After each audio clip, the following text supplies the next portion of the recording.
Peter and Jane had been waiting for their family road trip for weeks. Early on a bright Saturday morning, they packed their bags, filled the car with snacks, and set off with wide smiles. The highway stretched through green hills, colorful fields, and quiet forests. Music played on the radio, and the children laughed as they sang their favorite songs. Their parents, Mama and Papa, reminded them to fasten their seatbelts and enjoy the beautiful scenery outside. After several hours, the road became narrow and winding. Suddenly, there was a loud bang. The car shook, and Papa carefully pulled over. One of the tires had been punctured.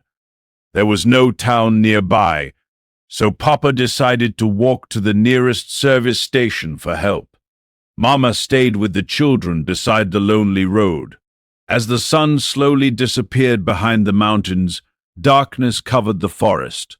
Strange insect sounds echoed through the trees, and a cool wind rustled the leaves. Peter and Jane grew nervous. Every passing shadow seemed mysterious, and every distant sound made them jump.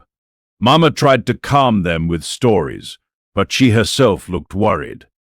At last, they spotted Papa returning with a mechanic. The man wore a cap pulled low over his face, making it difficult to see him clearly. Without saying much, the mechanic quickly replaced the damaged tire. Papa thanked him, paid for the repair, and the stranger disappeared into the darkness without looking back. Relieved, the family continued their journey. This time, the car was silent. Nobody felt like singing anymore. The forest seemed darker than before, and the road appeared endless. Mama kept glancing at Papa with an uneasy expression, as if something was wrong. Then, without warning, Papa slowly turned his head toward the back seat. His neck twisted far more than any human neck should. A chilling smile spread across his face, revealing long, yellow teeth that gleamed in the moonlight. "Why are you all so quiet?" he asked in a strange, deep voice. Peter and Jane screamed in terror. Mama gasped and clutched the dashboard. The car suddenly swerved off the road, skidding across loose stones before rolling down the side of a steep hill. Dust filled the air as the vehicle finally came to a stop at the bottom. Silence followed. The doors creaked open. Papa stepped out of the wrecked car, as though nothing had happened. Standing nearby was an old witch, dressed in a dark cloak. She smiled knowingly.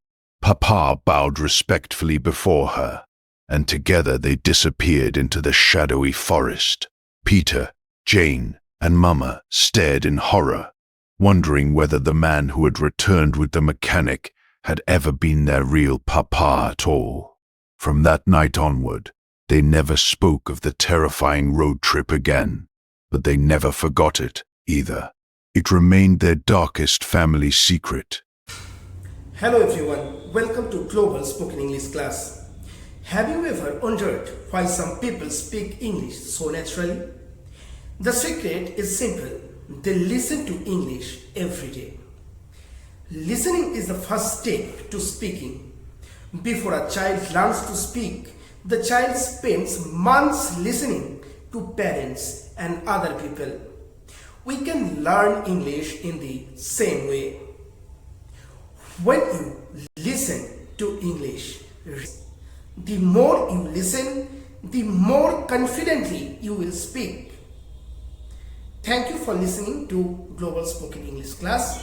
If you enjoyed this lesson, keep listening, keep practicing, and keep speaking English every day. Subscribe our channel and share our videos.